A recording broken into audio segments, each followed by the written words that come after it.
Hello, everybody. Welcome to another edition of What's Going On. I'm your host, Tom D'Ambra. As always, we are very thankful you take the time from your busy day to view our program. My friends, we have a tremendous amount going on in the world right now, and some of it could have some horrific consequences for the world. We have Israel and Iran taking shots at each other, which is not good at all, especially with the history of that area. But I don't know if you've been following this, but there have been protests against the Chinese in Hong Kong with over 2 million protesters. Now, Hong Kong has a population, I believe, of 5 million and change. And they actually had over 2 million protesters. Now, you can't get the Americans to do that. You know, you could get Americans to get excited about winning a basketball championship, then we'll burn your city down. But you're not going to get the apathetic, entertained, ignorant Americans to actually get off the couch and take an interest in the dictatorships and the fascist policies that are going on in this country. So I applaud the people of Hong Kong. It takes a lot of courage to go up against a fascist, brutal dictatorship, whether it's here in the United States or it's in China. Now, if you may remember, my friends, that in 1999, Hong Kong was always a territory/province of England, and then it was agreed to give it back to China in 1999. So we're going to have to watch that, my friends. The Chinese did send non-military dressed military and police personnel into the protesters to find out who the leaders are, and they were quickly dealt with by the protesters in Hong Kong. So it'd be interesting to see what President Trump does, if anything, on this. I know he has sworn allegiance to the people of Taiwan, basically just sent them through a contract $2 billion worth of missiles. So it's going to be interesting. It could be very, very frightening as to what's going on in Hong Kong and in the Middle East, for that matter. Okay, we have talked to you many times on this program about voting with your dollars. You know, who you buy products from is who you're supporting. You don't like the policies of Walmart using slave labor in China? Well, don't go to Walmart and buy their products. Well, Procter & Gamble, who bought Gillette out of Boston, Mass. Some years ago. Last year, they did an anti-man, anti-male commercial. And it was quite loud how people were upset about it. But the people at Procter & Gamble don't care about how much you cry or scream about their commercials or their policies. But what they do care about is their pocketbook issues. Now, since in 1 year, since Procter & Gamble, because they bought Gillette, when Gillette came out with that anti-man, anti-male commercial, they announced 2 days ago that they have taken a $5 billion, B Bravo, dollar loss in that merchandising geared towards men. I do know this. Me personally, I watch who my money goes to. And I do not support Gillette now. I use their products constantly. I no longer use them. I will no longer purchase them. And I'm glad I'm not the only one who has the foresight to do that. $5 billion, folks. You can cry and scream. They don't care. $5 billion, they care. Okay, let's get into some news. We're going to continue with our house cleanings that we were talking about, World War II, how the upper echelon of the industrialists and the financiers here in the United States, how they actually work with the enemy, okay?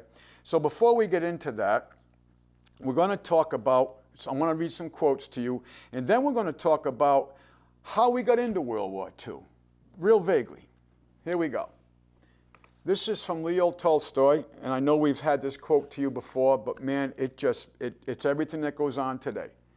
The essence of all slavery consists in the taking product of another's labor by force. It is immaterial whether this force be founded upon the ownership of the slave or the ownership of the money that he must get to live. Now, this man was brilliant, and this man was murdered by bankers in Mexico. But the essence of all slavery, my friends, consists in the taking of the product of another's labor by force, your sweat equity. This is exactly what goes on every day with the government.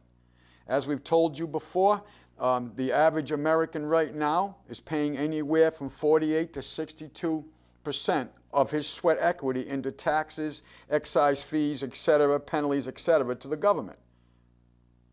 Think of that. And never mind the loss of purchasing power that we have to deal with every day. You know it as inflation. Let us continue. Aldous Huxley, by means of ever more effective methods of mind manipulation, the democracies will change their nature. The quaint old forms, elections, parliaments, Supreme Courts, and all the rest will remain. The underlying substance will be a new kind of totalitarianism. All the traditional names, all the hallowed slogans will remain exactly what they were in the good old days. Democracy and freedom will be the theme of every broadcast and editorial. Meanwhile, the ruling oligarchy and its highly trained elite of soldiers, policemen, thought manufacturers, and mind manipulators will quietly run the show as they see fit. So let's keep those two quotes in mind as we get into what we're going to discuss now. Now, I have said to you many times that wars don't just happen chance. They are implemented. They are orchestrated. But they can never let us know the real reason why your sons and daughters are going to go bleed, why you're going to give up your liberties because of this threat, and why your tax dollars are going to go up to purchase the hardware to send your sons and daughters to bleed for their profit. So a lot of people say, well, let's think about World War II, Tom. Hell, the Japanese attacked us at Pearl Harbor. And I have had this discussion with many people. I will ask them, are you familiar with Harry Hopkins' 8-point plan to make Japan throw the first shot? And they'll all say no, and none of them believe me. Well, there's an interesting book. I once read a book, was absolutely phenomenal, and it was called Betrayal at Pearl. And another book came out some years ago that I thought was really, really interesting, and it's called The Day of Deceit, The Truth About FDR and Pearl Harbor. And if you're interested in it, my friends, it was put out by New York Free Press. Okay. Now, Robert Stinnett was in the National Archives in Belmont, California, researching a campaign year picture book on George Bush's South Pacific wartime Navy career and earlier reconnaissance. And if you want to read that book, my friends, the name of the book is George Bush, His World War II Years. Okay?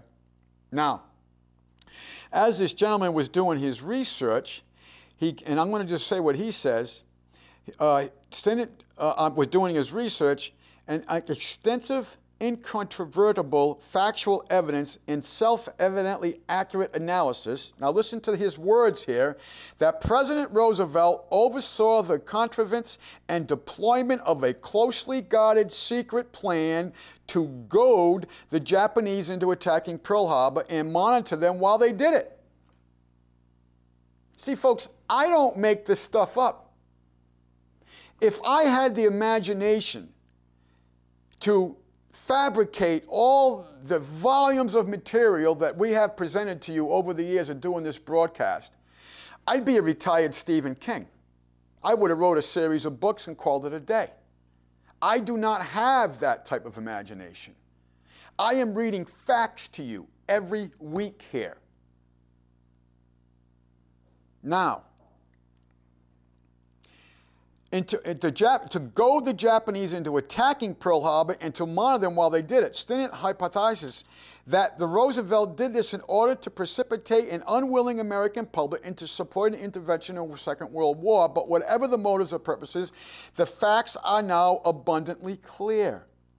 Stinnett establishes and proves this case with voluminous documentary evidence, including 47 pages of appendixes, presenting photographic reproductions of key official records, and others produced in the body of the text, and 65 pages of closely detailed reference notes.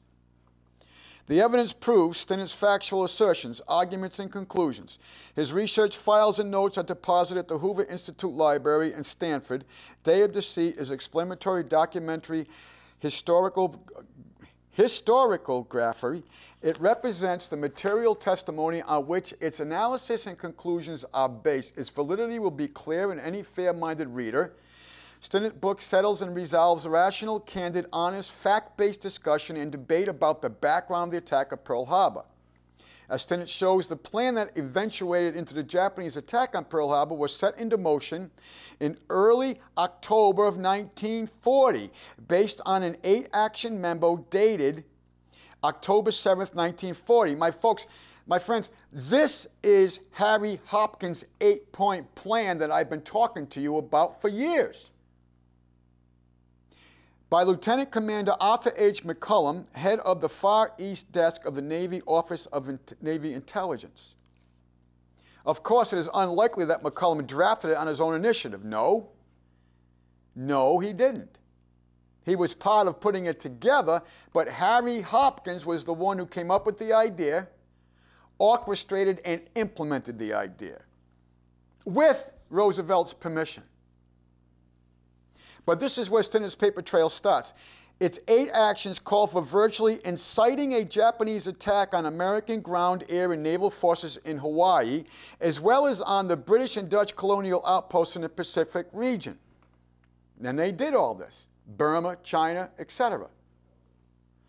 Okay, so what was the 8-point plan? I'm going to do this real quick.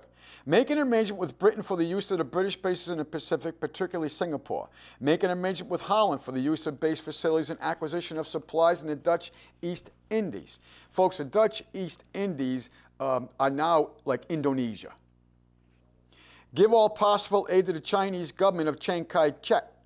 Send a division long-range Navy heavy cruisers to the Orient, Philippines, and Singapore. Send 2 divisions of submarines to the Orient. Keep the main strength of the U.S. fleet now in the Pacific in the vicinity of the Hawaiian Islands. Okay? And then he gets into how they were going to embargo all trade with Japan, particularly oil and rubber, in collaboration with a similar embargo imposed by the British Empire.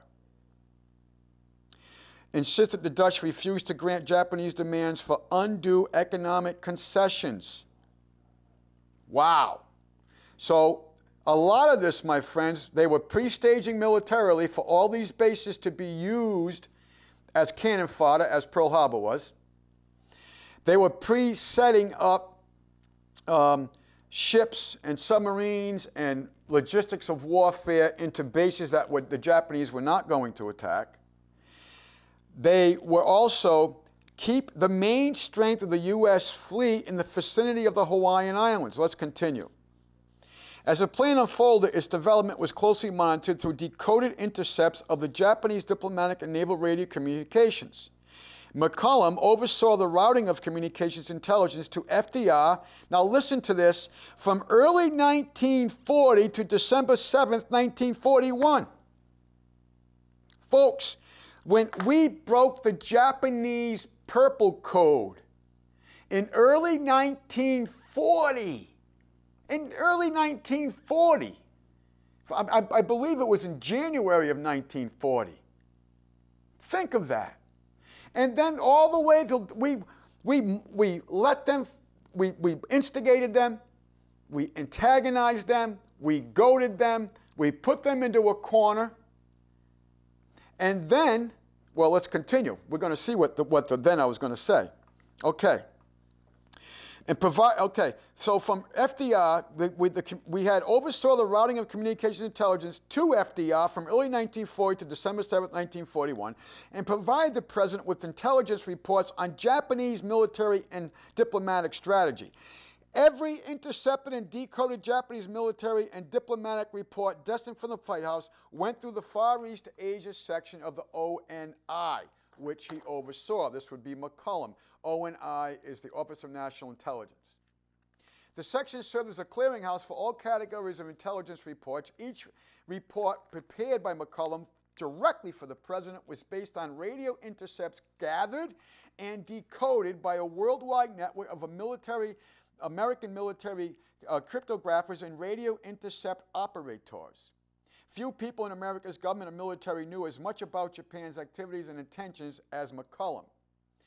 Knowledge of the plan was closely held. Listen to this now. Knowledge of the plan was closely held, limited to 13 Roosevelt administration members and chief military officers and 21 members of the Naval Intelligence and related operations. Think of that. 13 Roosevelt administration members and 21 members of Naval Intelligence knew about the coordinated attack coming into Pearl Harbor. Meanwhile, also in the fall of 1940, campaigning for a third term in Boston on October 30th, President Roosevelt said, "I have said this before, but I shall say it again," and this is how he spoke, "again and again and again. Your boys are not going to be sent into any foreign wars." On November 1st in Brooklyn, he said, "I am fighting to keep our people out of foreign wars, and I will keep on fighting." In Rochester, New York, on the 2nd, he said, "Your national government is equally a government of peace, a government that intends to retain peace for the American people." All this time, my friends, he's implementing a plan, Harry Hopkins' plan, to go to Japan and attacking Pearl Harbor and lying to the American people. The same day in Buffalo, he asserted, "Your president says this country is not going to war." And in Cleveland on the next day, he declared, "The first purpose of our foreign policy is to keep our country out of war." Really? Admiral Richardson, commander of the Pacific Fleet, opposed Roosevelt's orders to station the fleet at Pearl Harbor as putting the fleet at risk. So he was replaced with Admiral Kimmel and with Admiral Anderson of the ONI as Kimmel's third in command at Pearl Harbor to supervise the radio intercept operations there, unbeknownst to Kimball. So the commander of the naval forces, and also General Short of the Army, the commander of the naval forces, his second man below him, was operating directly for the president and keeping the information from Kimball that they were intercepting from the Japanese and decoding it, and not the commander of the naval forces in Pearl Harbor was kept secret from it. And by the way, folks, this all came out later, I believe it was in the 70s, when Kimball's family sued the United States government and proved this was going on, and all the benefits that was due to the family was given back to the family. Okay, let's continue. Again, the radio interceptions there were unbeknownst to Kimball. Anderson was sent to Hawaii as an intelligence gatekeeper. When he arrived, he established his personal housing, listen to this, well away from Pearl Harbor, out of the range of the coming attack.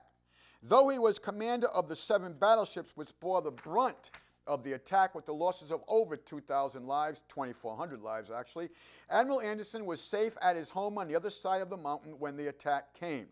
Meanwhile, the commanders in Hawaii, Admiral Husband Kimball and Lieutenant General Walter Short, were deprived of intelligence that might have made them more alert to the risk entailed in Roosevelt's policy, but they obeyed his direct order on November 27th and 28th in 1941. The United States desires that Japan commit the first overt act. That was a direct communications to the 2 commanding officers of the military forces on the Hawaiian Islands. Early in January 41, the Japanese decided that in the event of hostilities with the U.S. that they would commence with a surprise attack on Pearl Harbor. American intelligence, now listen to this, American intelligence learned of this plan on January 22nd.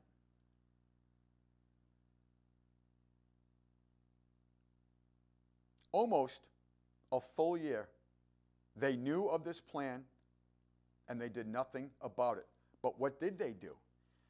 They moved the battleships which are somewhat like our aircraft carriers today. Technology is making our aircraft carriers obsolete. I know that sounds crazy, folks, but it's true. You can have a $5 billion aircraft carrier taken out by a $5 million missile today, particularly the Russian missiles. So what did Roosevelt do when we knew about this plan? He moved Battleship Row from San Diego, knowing the battleships were going to be archaic in the coming war, and he put them into Pearl Harbor. Cannon fodder, folks. They were all cannon fodder. Let us continue. The United States desired that Japan commit the first overt act. They were scapegoated. In early January 1941, the Japanese decided that event hostilities with the U.S. and they would commence with a surprise attack on Pearl Harbor. American intelligence learned of this plan on January 7th, 1941. On July 21st, 1941, Lieutenant Commander McCullum, Item H, lit the fuse. Up through late November, the White House continued to block concerted attempts by the Japanese diplomats to discuss an accommodation. What's an accommodation? You come to terms to stop hostility. We didn't want nothing to do with it, folks. Zero. And I believe at that point, the ambassador to Japan's name was Hull. And he knew of that we were not going to have in a peace agreement, an agreement of accommodation with the Japanese. Beginning in November 16, 1941, radio intercepts revealed the formation of the Japanese fleet near the Kuril Islands north of Japan. And from November 26, see folks, when I tell you that we knew the Japanese were going to attack, we knew what ships were coming, we knew what ships were leaving Hiroshima Bay, we knew what ships were leaving Tokyo Bay, we knew the rendezvous points, we knew all of it, folks. That's why our aircraft carriers with their escort ships, the newer ships, were put out around Midway so the attack would take place. That's why we took the battleship, the USS Utah, and tried to make it look like an aircraft carrier so the Japanese would think the aircraft carriers are in port. So they would go on with the attack. And that's the reason why the Japanese didn't come back for a third wave. That's why, folks, because when the reconnaissance pitches came back to analyze what was going on, and they realized the Utah was the Utah and it was a decoy, Yoshimoto knew he was in a trap. He thought there was a military trap, but it was a political trap. That's why he didn't go after all the fuel and oil resources and all the repair docks. Okay, let us continue. All right, so then we went to December. Okay, so in the Kuril Islands, which is in northern Japan, my friends, and from November 26th to the first week of December, tracked the fleet across the Pacific to Hawaii. Chief of Naval Operations, Admiral Stark, one of the 34 informed participants, ordered Kimmel to dispatch his aircraft carriers with a large escort fleet to deliver planes to Wake and Midway Islands. On orders from Washington, Kimmel left his oldest vessels inside Pearl Harbor and sent 21 modern warships, including his 2 aircraft carriers, west towards Wake and Midway. With their departure, the warships remaining in Pearl Harbor were mostly 27-year-old relics of World War I. Do you see what I'm saying here? That is, the battleships sunk at Pearl Harbor with their crews were employed as decoys. On November 22, 1941, a week after the Japanese fleet began to assemble and 4 days before it sailed for Oahu, Admiral Ingersoll issued a vacant sea order that cleared its path of all shipping, and on the 25th of November, he ordered Kimmel to withdraw his ships patrolling the area from which the aerial attack was be staged. Folks, we actually, the open seas thing was this. All the merchant marine lines went right through this where the Japanese were coming. So we altered the merchant marine lines. All the defensive patrols and aerial surveillance and surface ships and submarines that were in and around the island from where the Japanese were coming, we ceased all that. Something like 9/11. On September 6th, all the bomb-sniffing dogs were taken off from the Twin Towers and Building 7. Yes, there were 3 buildings that went down on 9/11. Why? Because the bombs were put in place in the buildings.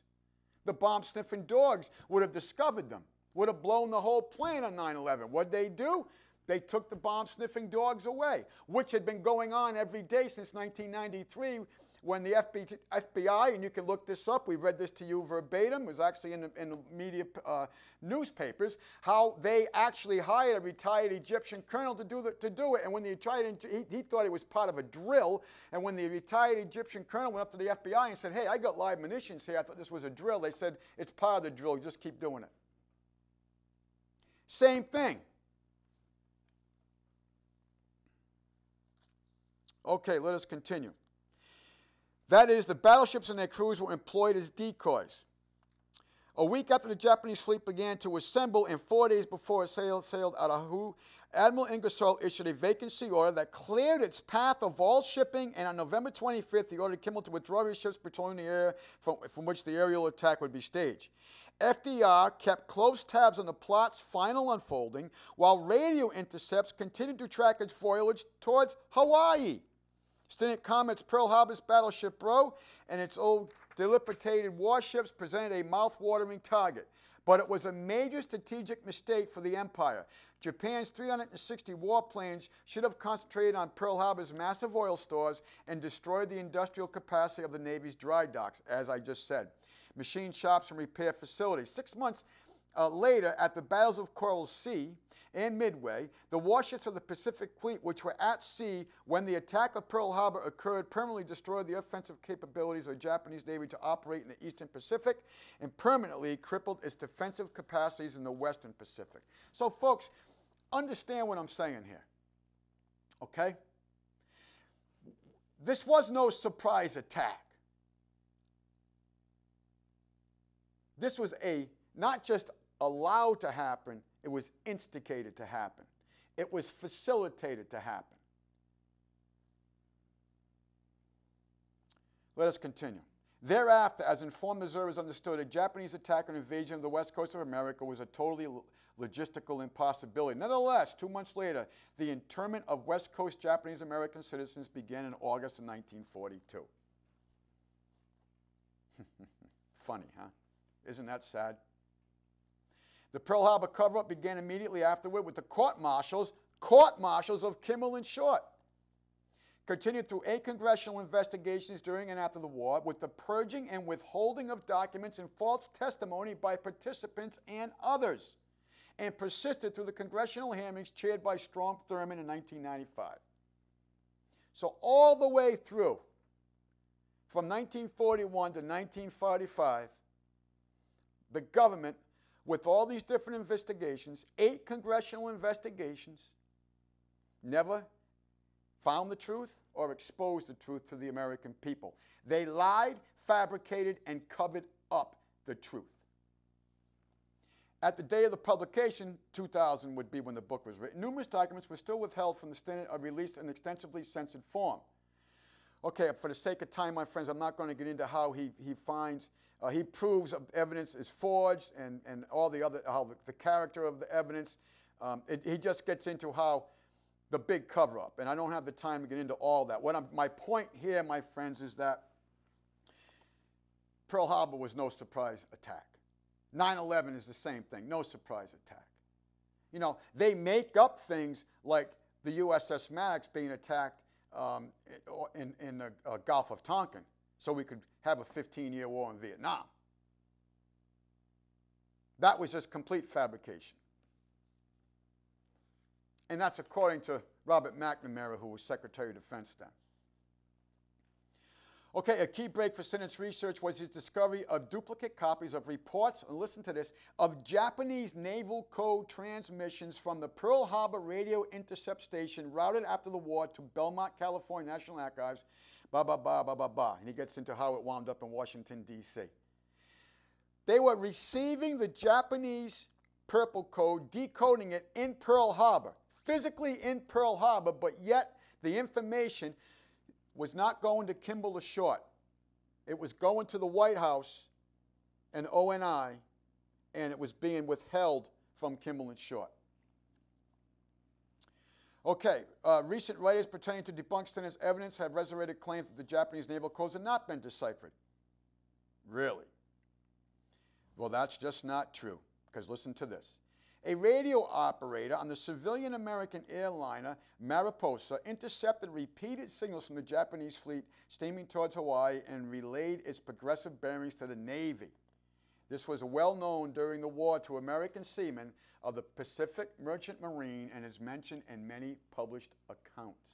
The pretense that the Japanese naval and diplomatic codes had not been deciphered was first refuted in a federal court in 1943.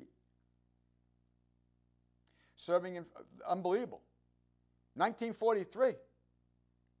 Now think of, folks, I'm going to stop here because they get into just more of the Japanese codes being broken, how the Department of Justice had to come in and file charges against various newspapers that were trying to write these things in public, the Times Herald, the Tribune, papers in Chicago. Folks, it just goes on. It just goes on. So I just want to bring that attention to you. Now, let's continue here. Bank of International Settlements.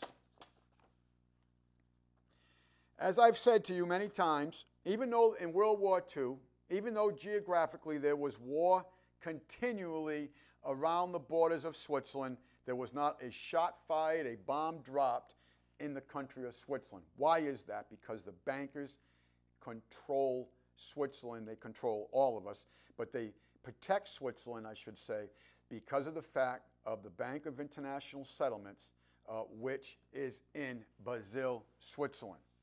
And what they do there is they keep all of their booty, and booty is a legal term. It is profit by conquest, okay? Your birth certificates, the actual certificate, the bond itself, is in the Bank of International Settlements. It goes from the Office of Risk Management at the state level, and it funnels its way to the people who really own you, who really control and own your artificial corporate person in law known as a nom de guerre, to the Bank of International Settlements. This is where the bankers keep their booty, my friends. Okay? Everything they have profited through conquest. So World War II was a fabricated instance. All the wars are, my friends. Every single war has been either fabricated by the bankers or because of the bankers. Okay? So now we're going to continue with our housekeeping, and we're going to get into how the multi-international industrialists and financiers, international bankers, worked with the Germans, the Japanese, and the Italians during World War II. And I have set up to you in the previous couple of weeks, and I'm just going to go so far with this because I do have some quotes I want to read you. Then we're going to get how this gentleman did his research, and now we're going to get into some of his discoveries. Here is the extraordinary true story of the American businessman and government officials, listen to this, who dealt with the Nazis for profit or through conviction throughout the Second World War. Ford, Standard Oil, Chase Bank, and members of the State Department were among those who shared in the spoils. Meticulously documented and dispassionately told, this is an alarming story. At its center is the fraternity. It's an influential international group associated with the Rockefeller and Morgan banks and leaked by ideology of business as usual. Higman, the author, starts with an account of the Bank of International Settlements in Basel, Switzerland. This is who you see on your screen right here, folks. Okay?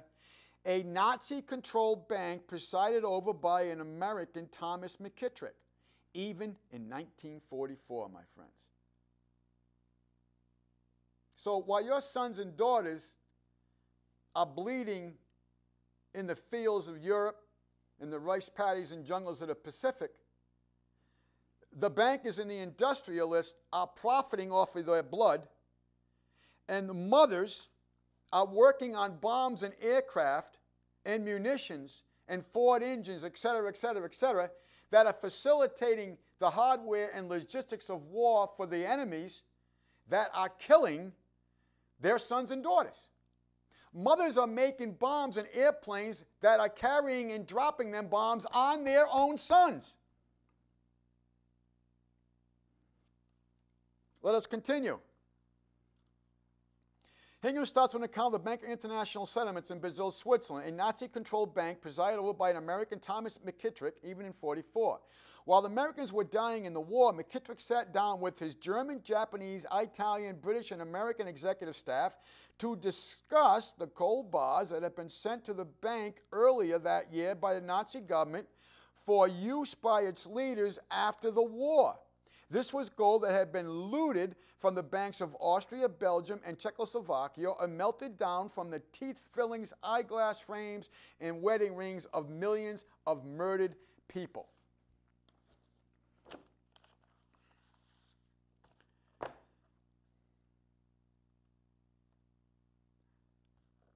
Mr. Louis T. McFadden, what I just read to you, now I'm going to read Mr. Louis T. McFadden's record from the Congressional Record, recorded in the Congressional Record. I just read to you about how all the gold, from all the booty, from the profits of conquest, were going to this Bank of International Settlements. Louis T. McFadden, folks, was in charge of the Banking and Currency Committee when the Federal Reserve was put into play and some decades after. He was later murdered. He was poisoned to death. Autopsy proved this. And it took them 3 attempts to finally murder this fine American. This is Louis T. McFadden. Mr. Chairman, when you hold a $10 Federal Reserve note in your hand, you are holding a piece of paper which sooner or later is going to cost the United States government $10 in gold. The sack of the United States by the Federal Reserve Board and the Federal Reserve banks is the greatest crime in history. Mr. Chairman, a serious situation confronts the House of Representatives today. We are trustees of the people, and the rights of the people are being taken away from them. Through the Federal Reserve Board and the Federal Reserve banks, the people are losing the rights guaranteed to them by the Constitution. Their property has been taken from them without due process of law. Mr. Chairman, common decency requires us to examine the public accounts of the government and see what crimes against the public welfare have been and are being currently committed. Mr. Chairman, when a Chinese merchant sells human hair to a Paris wig maker and bills him in dollars, the Federal Reserve banks can buy his bill against the wig maker and then use that bill as collateral for Federal Reserve notes. The United States government thus pays the Chinese merchant the debt of the wig maker and gets nothing in return except a shoddy title to the Chinese hair. Mr. Chairman, if a German brewer ships beer to this country or anywhere else in the world and draws his bill for it in dollars, the Federal Reserve banks will buy that bill and use it as collateral for Federal Reserve notes. Thus, they compel our government to pay the German brewer for his beer. He's getting into the mechanics of it. But we were talking about gold being shipped to the Bank of International Settlements, the booty. Let's continue with the Congressional Record, Mr. Louis T. McFadden. On April 27, 1932, the Federal Reserve outfit set $750,000 belonging to American bank depositors in gold to Germany. A week later, another $300,000 in gold was shipped to Germany. What are they doing here, folks? It's 1932. They're setting up the financing to bring in the Nazi regime, which came in 1933. Let's continue. In the middle of May, $12 million in gold was shipped to Germany by the Federal Reserve Board and the Federal Reserve banks. Almost every week there is a shipment of gold to Germany. These shipments aren't made for the profit on the exchange since the German marks are below parity with the dollar. The Federal Reserve and the Federal Reserve banks lately conducted an anti-hoarding campaign. Where'd they do that? Where did they do an anti-hoarding campaign? You remember? In 1932? They did it here in the United States. You terrible hoarders, you must turn in your gold. How dare you hoard gold? Folks, our medium of exchange, we had real money then, was backed by an intrinsic value of gold and or silver. Let us continue. Then, the Federal Reserve Board and Federal Reserve banks conducted an anti-hoarding campaign in the United States. Then they took that extra money, which they had persuaded the American people to put into the banks, and they sent it to Europe along with the rest. In the last several months, they have sent $1.3 billion in gold to their foreign employers, their foreign masters, and every dollar of that gold belonged to the American people of these United States and was unlawfully taken from them. Louis T. McFadden, Congressional Record, 6/10/1932. Let us continue. So now you got it from independent information and research, and now you get it from the Congressional Record, from the man who was the chairman of the Banking and Currency Committee of these United States. Let us continue. Okay, so Mr. McKendrick, while Americans were dying in the war, McKendrick sat down with his German, Japanese, Italian, British, and American executive staff to discuss the gold bars that had been sent to the bank earlier that year by the Nazi government for the use by its leaders after the war. This was gold that had been looted from the banks of Austria, Belgium, Czechoslovakia, and melted down from the teeth fillings, eyeglass frames, and wedding rings of millions of murdered. But it is only one of the cases detailed.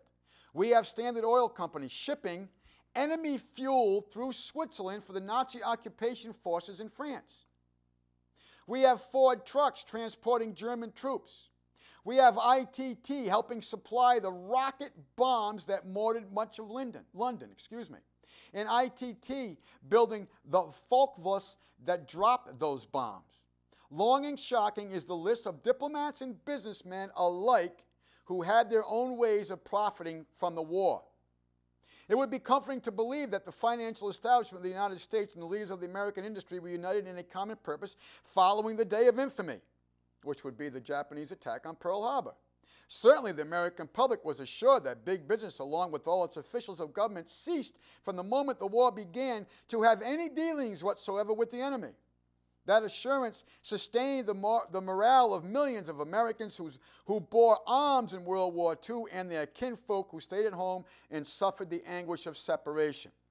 But the heartbreaking truth is that a number of financial and industrial figures of World War II and several members of the government served the cause of money before the cause of patriotism.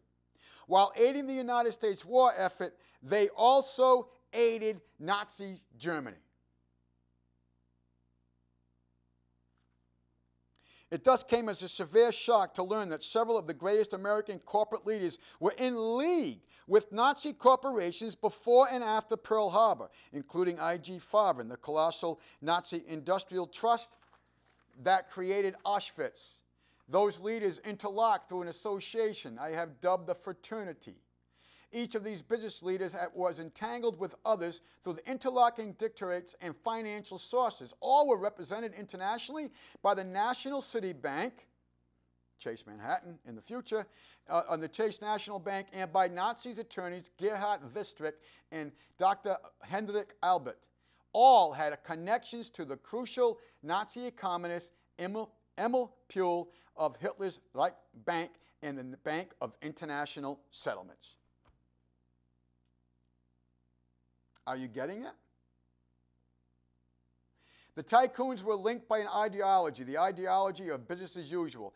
Bound by an identical reactionary ideas, the members sought a common future in fascist domination, regardless of which world leader might further that ambition. Fascist domination. Very interesting, isn't that? Let's look at this picture here. This is a picture of the House floor, congressional floor, before 1941. Please look in the background. You see paintings, you see the American flag. What you don't see is what took place after 1941. This is a picture of the house after 1941. Look at the big changes. Folks, you see these two entities, like left and right of the flag, right and left and right of the speaker? You know what they are? You'll find them on the dime.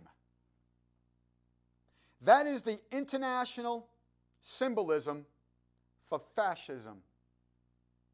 What is fascism? Duce Mussolini said it the best. Fascism is corporatism. Corporations and state working in unison. See, the difference with Hitler's Nazis, the Third Reich, I know they said they were socialists, but they're actually technically fascist, just as we are today. The difference was that with Hitler's Third Reich, the corporations and the state, yes, they had a working relationship internationally, but the state had a superior position to the corporates. Today, in America, we are in a fascist dictatorship, and we are. But the difference is that the corporations are in a superior position to the state. Why is that? Because the corporation, Federal Reserve Incorporated, controls the issuance of the currency. This is Baron Nathan Meyer Rothschild. I care not what puppet is placed on the throne of England to rule the empire.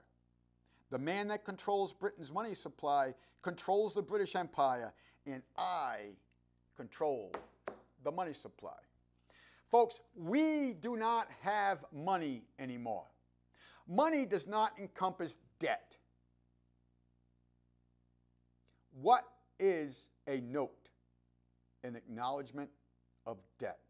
They have taken all the gold. They have taken all the silver.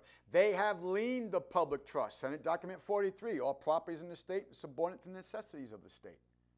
That's all property, my friends. That's your car.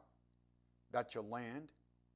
This is why you have to get permission to build and then get penalized to do it, because you don't own anything. Hell, folks, you don't own your children. Your children are bonded. Birth certificate, certificate of title. Do you have a loyal title for your land? No. You haven't had that since March 9th, 1933.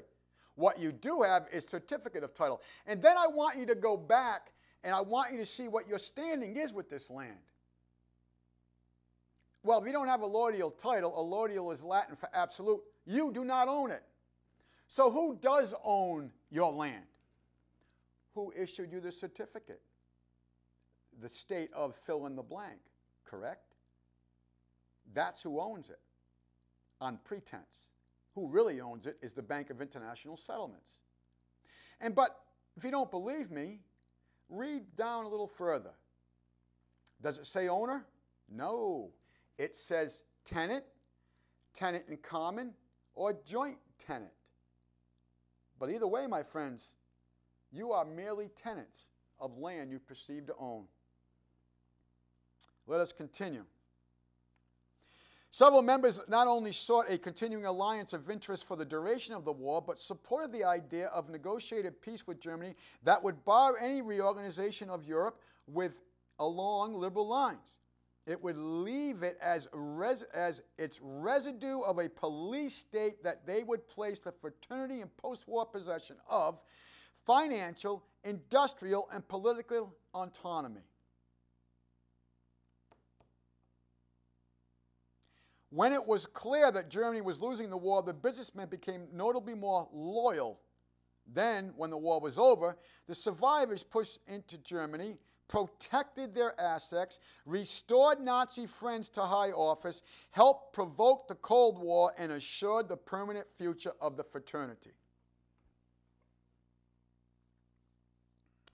From the outset, the author realized in researching the subject that he would have to carve, I'm not going to get into all that for the sake of time. Okay, he gets into all the documents and all the books and all the histories. It was clear that the authors of those volumes, granted the cooperation of the business concerned, predictably backed off from disclosing anything that would be revealing. To this day, the bulk of Americans do not suspect the fraternity. The government smothered everything during and even inexcusably after the war. What would have happened if millions of Americans and British people struggling with coupons and lines at gas stations had learned that in 1942, Standard Oil of New Jersey managers shipped the enemy's fuel through neutral Switzerland and that the enemy was shipping Allied fuel? Suppose the public had discovered that Chase Bank in Nazi-occupied Paris after Pearl Harbor was doing millions and millions of dollars worth of business with the enemy and with full knowledge of the head of the offices in Manhattan. Or that Ford trucks were being built for the German occupation troops throughout Europe with authorization from Dearborn, Michigan. That would be Ford Motor Company headquarters. Or that occupation troops in France with authorization, my apologies. Or that the Colonel Sothis Bine, the head of the International American Telephone conglomerate ITT, flew from New York to Madrid during the war to help improve Hitler's communication systems and improve the robot bombs that devastated London.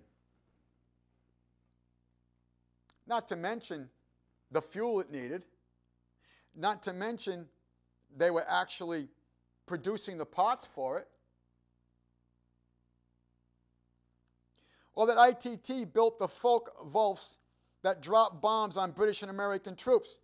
Oh, and don't forget, the mothers built them planes, built the bombs that were being dropped on their own sons. Ignorantly, I understand they didn't know it, but this is what these people will do. Not the mothers, the leaders of corporations. Or that crucial ball bearings were shipped to Nazi-associated customers in Latin America and with the collusion of the vice chairman of the U.S. War Production Board in partnership with Goering's cousin in Philadelphia when American forces were desperately short of them. You got to read Major Jordan's diary. So in other words, there was a shortness of ball bearings for the American military forces, but yet we were shipping ball bearings for the German military through Goering's cousin out of Philadelphia.